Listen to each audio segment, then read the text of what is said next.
Dia de los Muertos by Calico and Morgan. Listos? No.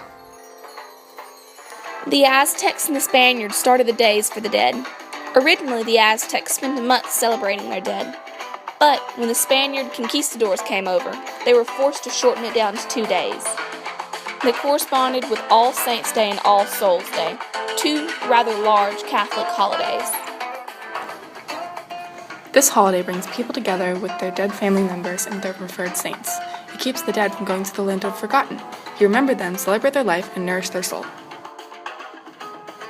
Traditional foods for Dia de los Muertos include, but are not limited to, pan de muerto, bread of the dead, agua de Jamaica, hibiscus flower water, tamales, and sopapillas.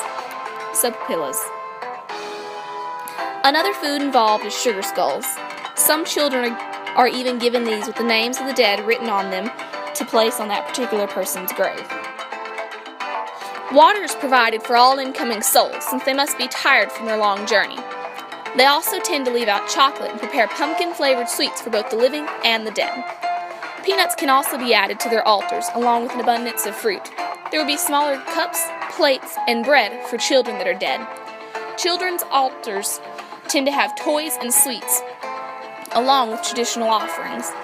These would often be placed on an altar of smaller size. The adult dead often have larger altars that often contain more spicy dishes. People will also leave spirits, cigarettes, and shots. In places more out in the boonies, they will also leave out a drink comparable to a modern-day protein shake called atol. The sugar skull represents the dead. People of Mexico in the colonial times didn't have the money to buy decorations for this holiday. Instead, they found out how to make their decorations from sugar. The Spanish colonies had an overabundance of the product, so even poor people could afford it. This allowed for an easy and beautiful decoration. On the days leading up to Dia de los Muertos, monarchs stream in by the thousands. People believe this to be their ancestors coming down to visit their family. The bright colors and vibrant scent of the marigold flower act as a beacon, guiding the dead. The flower also represents the fragility of life. El Dia de Muertos. Every November that Grandma comes, she brings us, as usual, stories and surprises. Papers chopped with 1,000 skulls, sweetened pink bread, and strawberry atol. Later, when we sat with Grandma, we listened to their skulls, which tell the life of the skeletons and give a lot of laughter to the dead. In the graveyard, he played an orchestra because all the dead were partying. The ladies with the black men's skirt wore a necktie with a sack and a hat. The orchestra played guancharas, boleros, ranchadas, and dances with rumbero rhythm.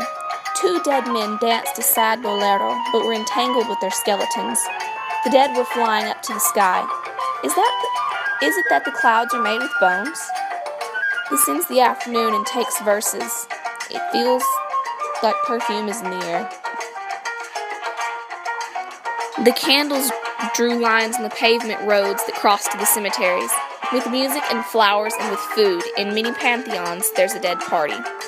The grandmother will come with all her tales and make a new altar of the Day of the Dead.